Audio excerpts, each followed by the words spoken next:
পুরো গ্রামে আমার মান সম্মানের গা মেরে দিল। চোরের বাচ্চা, তোর এত বড় সাহস হয়েছে এইসব শিখছিস তুই? লেওড়া দেবো সেটা ভেঙে। এই কি হয়েছে রে? কি হলো? তুই দাদু ভাইকে মারছিস কেন? মারবো না তো কি করবো? পুজো করবো নাকি? কেন, দাদু ভাই কি করেছে? আবার জিজ্ঞাসা করছো কি করেছে? চোদ্দাটা কালকে হারান কাকার আম বাগানে নাকি বসে বসে বিড়ি খাচ্ছিল। হারান কাকা ওকে বিড়ি খেতে মানা করেছিল, আর হারান কাকাকে নাকি ও শান্তি ছিল বলে পালিয়েছে। বোধার বেলা আজকে ওর জন্য হারান কাকা আমাকে রাস্তার মাঝখানে উল্টো পাল্টা কথা বললো। আমি কি একা খাইছি নাকি? হারান কাকার নাতিও তো ছিল আমার সাথে। বালা, ও খেলে দোষ নেই, আর আমি খেলে যত দোষ না।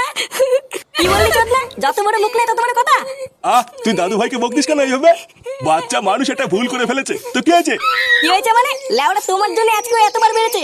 আমার জন্য বেড়েছে মানে? চোদনা হলি তুই যেই বলে আমার বিড়ি পুঙ্গা মেরে খাস, সেই বলে কোনো দোষ নেই না? আর একটা বাচ্চা ছেলে ভুল করে একটা বিড়ি খেয়ে ফেলেছে, আর উনি বড় বাল হয়ে গেছে। চোদনা আমার, বেরো এখান থেকে।